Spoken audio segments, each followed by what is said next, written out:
live again. So, hello and welcome to Coffee Fusion. We're live again, and we have an upcoming very important game again, Manchester United at Old Trafford. A game which basically we haven't won in over 6 years now. Yes, it's that depressing. It's that insulting as well because the given the team we have for the past 5 4 5 years, it's been really difficult for us to get a good result, get to all those 3 points at Old Trafford, which has made us quite frustrating as an opponent as well, because they have always parked the bus. So we're going to be discussing about that in this video. Along with that, we'll also be talking about racism in football. You must have heard how social media handles over clubs, and even including FIFA, they're all boycotting for a few game weeks just to spread an awareness regarding the racism in the game, and to make sure that the people understand that they are not alone in terms of facing these kind of issues. They have the backing of these clubs. So we're going to be discussing about that as well. Along with, we will also touch upon just a little bit on FSG, because it's still a raging debate. There's a lot of discussion happening among the fans as well regarding where FSG stand at the moment, given the $3 billion offer they have already received and rejected. So are they in? Are they out? What are the fans thinking? How fair? How good or how bad have they fared as our owners? So we'll be discussing all these three topics. So before that, let's just before even we go into the game preview of Manchester United versus Liverpool, let's just talk about this whole social media boycott thing which is going on at the moment. So I have statement by FIFA open in front of me. Let me just read it out for you. It says FIFA supports the initiative from English football to call out discriminatory and other offensive abuse on social media. There's no place in football or society more generally, and we strongly condemn it. We believe that authorities and social media companies should take and real and effective steps to put an end to those practices, because it's getting worse all of the time. So the same thing, it's being repeated all over again about racism. Of course, that see, it's as good as this move may be for maybe some time. The problem is that the real root, the real cause of racism is still out there, and that's just people mentality. It's not going to change with a simple blackout, and that's one of the reasons that we are also not in favor, not against this whole boycott, because it's not going to stop anyone, to be really honest. It's just going to show solidarity to the people who have been affected, maybe. But at the end of the day, the issue is far bigger because it's increasing day by day. It's 2021 and we're still talking about racism in the game. It's not like, it's a rare incident where, you just saw someone, or you have seen someone who is maybe a victim, or someone who has suffered a racist incident. But the problem is that we see it day in day out, we see it every weekend, we see it every game day. So the problem is that, is this the right way to tackle it? Because Kick It Out has been here for a really long time, right? Their donations, their advertisements in football games, it has been immense over the past few years. But at the end of the day, has anyone ever asked them, what's going on there? I mean, what kind of contributions have you made? Because as far as I remember, I do not see, Kick It Out taking any kind of action against anyone, because even we have incidents, not only the fans but also players have made racist comments, and over the last few years as well. So there is no action that has been taken over it. um, a perfect example being that Alexander Lacazette, taking the knee in front of Prague players. And it's just that that was a very shameful incident, to be really honest. A lot of people feel proud. Of course, Lacazette, what he did was absolutely brilliant. But still, the players, the whole team standing there, it kind of sends out a really bad image, and there was no action taken against them. Obviously, they have their own right to express how they want. But if if NFL players can if NFL players can be discredited and suspended for 3 years just because they took a knee This is something that also needs to be dealt with all seriousness, to be really honest, because like I said, these social media boycotts are not the answer. These social media boycotts are not the only thing that's wrong. I'm not sure how much impact these will do or how much impact these will have. So let me just talk about whosoever is boycotting this. It's the FA, the Premier League, EFL, FA Women's Super League, FA Women's Championship, PFA, LMA, PGMOL, Kick It Out, and the FSA. You have these organizations, boycotting the whole social media thing, but then again, where is the authority who can deal with these sort of things directly on the pitch as soon as it happens? We need that. We do not need players to suffer that kind of abuse on social media or in real life as well. So you need to take better steps than this, because I mean, are you telling me that Kick It Out and other organizations that have been established to fight racism, all they can do it is a social media blackout? Are you serious? That's not the answer to tackling racism. That's like, there's an issue that is being piled up, and you are just trying to defend yourself that, oh, okay, you know what, we're doing something right here. We're gonna take this. Don't worry, we're gonna do this. We're gonna boycott social media. No, that's not the answer. What the hell are you boycotting? Are you like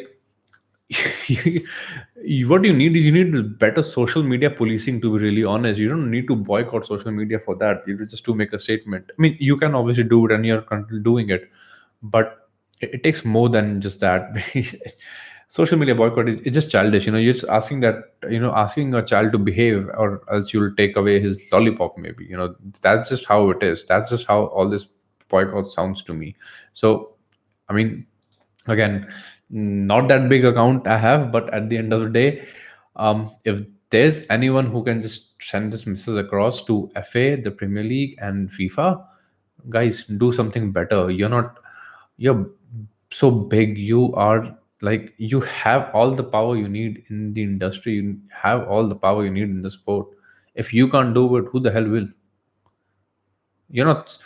These boycotts should have been happening at club level or players level, not by FIFA, or even the clubs like Liverpool or the Premier League. To be honest, we should be doing far better than this nonsense.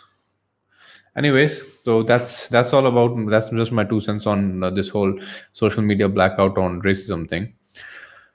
Now let's talk about Manchester United versus Liverpool at Old Trafford. Now, the reason I smile is because it's been over 6 years and we haven't won at Old Trafford. Respective, we have come close for sure. We have come close. We have come close a lot of times, and but we haven't got the 3 points, to be really honest. So there's no excuse to that. We we just haven't been good enough, to be really honest, because Manchester United have been horrible in the past 6 years. They have been a horrible team, and everyone knows it. Anyone who denies this is completely delusional. And we've had one of the strongest teams in Europe, not only in the Premier League, and yet we have not beaten them. We just haven't beaten them at all. This for me is for me it's really really insulting, because every time we try to get 3 points at Old Trafford, for some reason I just feel like the players are not completely into it. I think that urge has gone. That urge is just not there anymore, because you see us playing against them. It's more about, oh, you know what, let's go there, let's not get a defeat, let's get a draw, at least it's Old Trafford, blah blah blah. But what we don't see is that even if it's Old Trafford, yes, there's a history behind it. Just look at the players, look at the kind of form they're in, look at the mess the club is in. You just can't do that. You need to go with their balls out, and you need to make an impression, because this is the problem. Old Trafford, Etihad Stadium, and Goodison Park. All three, and we are yet to win games there. This is just poor. This is something that As a fan, I do not appreciate, I don't like at all, because we need to be going balls out. We did go to Goodison this season with the 2-2 draw, unfortunately, because we suffered a couple of injuries as well in the same game. But I think we played good in that really game. In that game, I think we had the upper hand for sure. I think we finally tried to get 3 points off Goodison, but then again, it just didn't happen. I would have been okay with a 2-1 or a 3-2 as well, but it just didn't happen. So now that's the point, and that's where I'm slightly pissed with Klopp as well, because of his tactics. Whenever he goes to Old Trafford, whenever he goes to City, whenever he goes to Goodison, slightly gets a bit more defensive. I don't know why. I have not understood why. Because maybe to salvage a point, maybe not to lose. But then again, if your record goes on for like 4 5 years, it doesn't make any sense. You go there to win it. It's simple as that. You don't go to Old Trafford to get a point. If you're Liverpool Football Club, you're big enough to beat them. You're big enough to beat them every bloody season, and you should have been doing that for the past 3 4 years, which we haven't. Apart from Anfield, look, Manchester United is a club that has been parking bus for, I think, ever since Louis Van Gaal came in. They have been constantly parking the bus against us. So there is no, um, there's no alternative the way they're gonna play against us. It's been, I don't even remember the last time Manchester United played attacking football against us in a Premier League game. So, you know, I think we are pretty much aware of their tactics. It's going to be counter attack. That's just all it's going to be. And unfortunately, they are in the form of their lives at the moment, because they have just beaten Roma 6-2. It's a huge, huge score line. Although they think that, they think that they're second on the table. They have a lot, they have a lot of going on for them. Be it the referee decisions, be it their luck, be it their goals, be it every player coming in and he's started to perform slowly and steadily. Harry Maguire has improved as well. But to be honest, there's still an opportunity there. Look, I know we're not in the best form at the moment, and I'll be really honest. As a Liverpool fan, I don't know if we see us winning this game. I don't see us if we're drawing this game, because it could be insulting. It could be a winning end for us in this game, and we definitely need the 3 points. That's for sure. We brought this thing to ourselves. We have not finished our games, and now we face Manchester United. So it's um, it's chaos. To be really honest, it's not a good thing to be. Um, it's not a good position to be in at the moment, when you're not scoring goals and you want to face your arch rivals. But here we are, and that's the reality that we are facing. So for this game, I have no idea, how we are gonna approach this, because the draw against Newcastle was unacceptable. I do not like it. I do not want it. I do not appreciate us, you know going with a 1-0 lead, and we're not able to manage the game as well as we did in the last season. Enough of the Virgil van Dijk excuses, enough of the injuries excuses. You have 5 games left. You have 4 to 5 games left in the league. Get the job done. Get the bloody job done. That's it. You're professionals. It's not, you have plenty of chances in the game. You can make an excuse against Burnley, you can make an excuse against Brighton, you can make an excuse against Southampton. But it's been January. It's been like 3rd of January since we lost to Southampton, and it's been a roller coaster ride since then. It's been a haywire. We even lost a Champions League match, even when we played brilliantly against Real Madrid in the second leg. And this is all what we have to salvage for. We are not winning any trophies this season. That's the harsh truth. So if there's one win that you can get, and that's getting the top 4 positions. For years, Manchester United fans have been salvaging their season on the basis that they beat Liverpool. That has been their trophy all along. We do not want to be in that position. We are Liverpool. We are far better. We are far bigger. We do not want to be in that particular position where we have to laugh off at our rival just because they finished beneath us, or we beat them once in a complete season. So That's not the Liverpool way. That's definitely not where I want my club to be. Sadio Mane has not been scoring enough. I do feel that he really needs to be benched at the moment. I think enough opportunity have been given, and to be really honest with you, there are a lot more people who deserve, the opportunity. Like Shardan Shakiri, I think he's gonna be a gem against Manchester United. I do feel like Diogo Jota as well. So I won't be surprised if Klopp starts Shakiri up front along with Jota because they link up very well. I have no idea about the midfield because I don't know, for some reason he would prefer Gini Wijnaldum. I have no idea why and what the reason is. Um, I do feel that he can definitely Klopp can definitely start James Milner. I'll prefer him over Gini Wijnaldum, to be really honest. Milner, Fabinho, and Curtis Jones if possible. I think I'm pretty much okay with that. And Diogo Jota up front, Jordan Shaqiri on the left, and Salah on the right. Yes, I'm benching Bobby Firmino and Sadio Mane. I want them to come, after 45 minutes into the game. If Klopp goes for Bobby and Mane and Salah, it really just shows that the kind of lack of faith he has in his other players. And there's no point of arguing about five substitution if you're not going to use three of them correctly, which he has done quite a lot of times in this season. I still don't blame him because the kind of mental strain and mental stress Klopp and the teammates have gone through. It's not just the injuries, but the things that have happened in their personal lives. Klopp, Allison, and so many other players. So you just kind of want to give them a break, and it's perfectly fine. We haven't won the Premier League in 30 years. I do not think 1 year makes a difference right there. You just cannot be too much judgmental over it. So all in all, I think that's just how it is. That's how I would want my midfield and front three to be. Um, Milner, Curtis Jones. I think Curtis Jones gonna be on fire against Manchester United. He wants that opportunity. I'm sure if he's fit, he'll play. I hope so. I certainly hope so over Wijnaldum because we do not need stability in midfield. We just need pace right now because that's what Manchester United have. They have a lot of pace, and Wijnaldum has been he was amazing in the second leg against Madrid, but overall this season, not really much. And I think that there are players who had better season and they deserve to start. Secondly,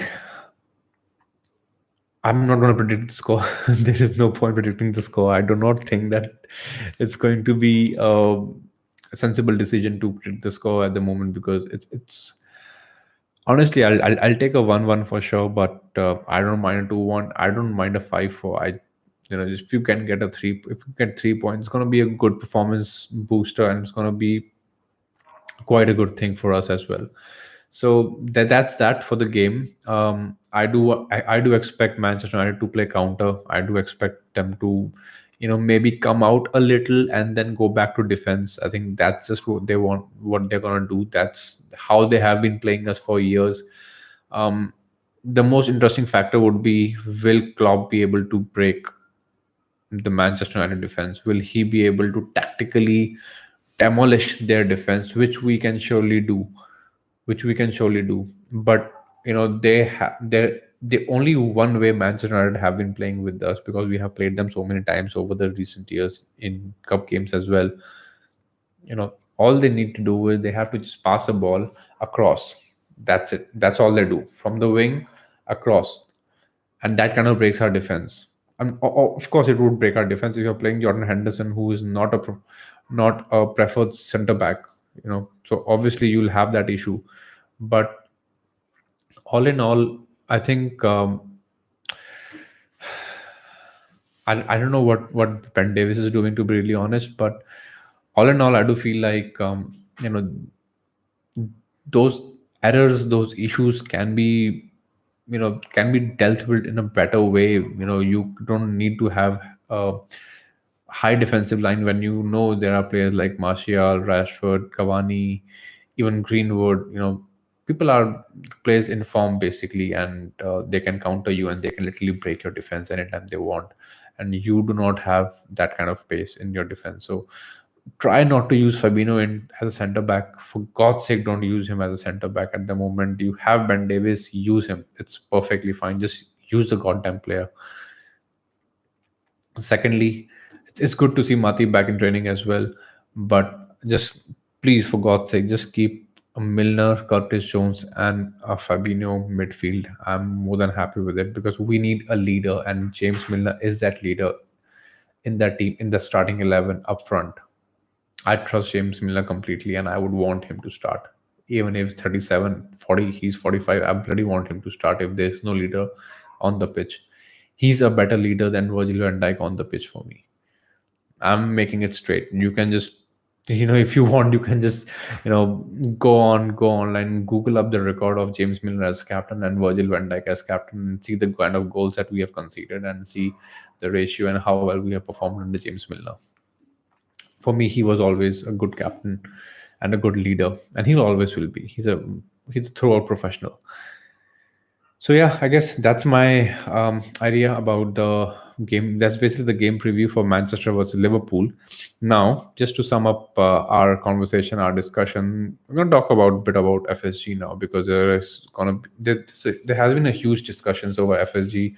Even Liverpool official supporters club have also gone, and they have wrote a statement to FSG, and they would want a meeting with them as well because of the whole Super League fiasco, which we have talked about in a previous video. And now we're also discussing, whether FSG is a good time for FSG to leave the club, because we are on a high, and I think it makes good sense for them as well, because they are not the kind of owners who will, spend so much, especially when our finances have just come out, and we're 40 plus million in loss, within in terms of revenue, and also especially reports being coming out that we won't be able to sustain any further losses if they happen for the complete season. So it's kind of disheartening, and at the same time it kind of raises your alarm bells, because if you're not able to see, if you're not able to like if you're not able to renew Gini Wijnaldum's contract, or Emre Can's contract, or any other player, then you really need to think about the whole thing, that how are we going to approach high profile players. I mean, the fans are all over Kylian Mbappe and Erling Haaland, but little do they know that we can't afford their wages, the kind of wages that they'll be expecting. We don't like Manchester clubs, or even Chelsea or Barcelona, that can give out 200 or 300,000 to just a new signing, and that's just not how we work under these owners, especially. So again, like I said, FSG, it's a good time to leave. It's a good time, to leave on a high, and because irrespective of the kind of conversations that our club supporters may have, it's going to be quite difficult for us to move on from here, because if you're not in the spending game, it's going to be quite difficult, because we can't just ignore Carabao and FA Cup every single year. You look at City right now; they have already won the Carabao Cup. They are on their way to win the Premier League, and God knows what will happen with the UCL. It's literally the worst UCL right now, with Paris Saint-Germain, Manchester City, Madrid, and Chelsea. Wow, it's literally the worst Champions League for me, to be honest, because I just don't want to watch it anymore. I just don't want to watch it. That's just how I can sum it up. And I haven't watched a single game there, because it just didn't feel right as a football fan.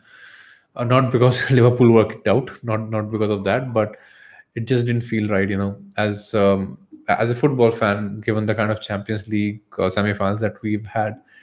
It's not, and Liverpool should be there for sure. Liverpool should be there. Had we signed a centre back, early January, we would have been there for sure.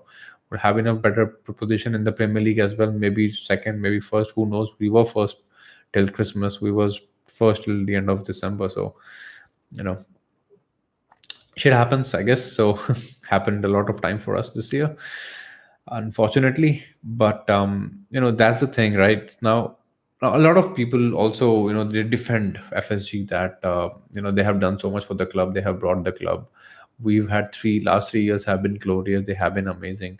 So we're also trying to build up on that, right? The kind of 3 years which we have had, we are also trying to build up on that, because I understand you make mistakes, you make mistakes. You Super League may have been mistake. Maybe they were thinking about the club. Maybe they were thinking about the positive cash flow that they were receiving from the Super League.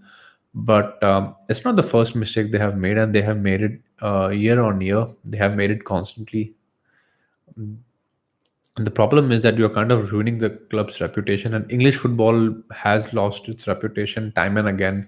And a lot of clubs are still, on rebuilding their stature at the moment. So it's very important for Liverpool Football Club, given the history we have had, given the good and bad history we've had, to ensure that we're on the right track.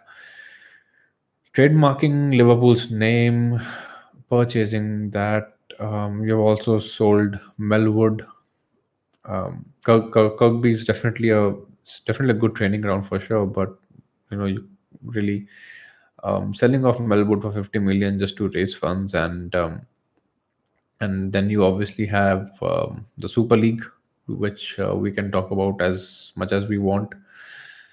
Apart from that, you also did discuss about the 77 pound ticket that our fans were not very happy about. So they have been instances, they have been constant instances there, but the main issues have been the signings for us. It's just not working out, to be really honest with you. It's not just about signing a high profile player, but it's also about the intention that the owners give. The trademarking Liverpool and this whole Super League fiasco, I think Super League was a nail in the coffin, to be really honest with you. I think this is a clear signal. If not now, they'll come up with something else that maybe next year, next couple of years, and then they'll apologize again, because this has been like, it just be going on and on like a broken record. And again, just thank you guys, but I think it's just time. I know it's gonna be quite difficult, because we don't know who is gonna be the new owners, and the problem with that is the kind of valuation Liverpool Football Club is in, like 3 to 4 billion valuation, plus the kind of amount that you will need to, with the kind of construction that's been going on to expand and field setting, it's going to be quite difficult for them as well. At the same time, they also have to spend in the transfer market and grow the club, do some really good marketing, spend on marketing, attract more advertisements. And there are only two people who can do it. It's either a billionaires from the UAE, the Arab countries, or Chinese billionaires. That's just it. They're just two people who can do it. There won't be any American owners who's going to spend 3 billion on a football club. And even if he does, he's going to milk it out, just like they have done for Arsenal, Manchester, and Liverpool. Thankfully, we have had the better of American owners, but it's just how it is. So the future is quite tricky. This is a really important decision for those who are taking this FSG and the ownership thing lightly. Guys, it's either going to hit us really hard, or it's going to make a future. And I do sincerely hope that it's going to help us out, because we have had enough of bad days, and I sincerely feel that it's about time that I think we deserve better. I think that's all I can say, that we deserve better. So yeah, I guess let me just finalize the whole conversation here. So we have spoken about racism. We have spoken about a game preview against Manchester, and we have spoken about our owners, which we have done quite a bit in the past last two videos as well. So the issues are, somewhat interlinked when it comes to our owners and the kind of performance that we are throwing in, the kind of results that we have got.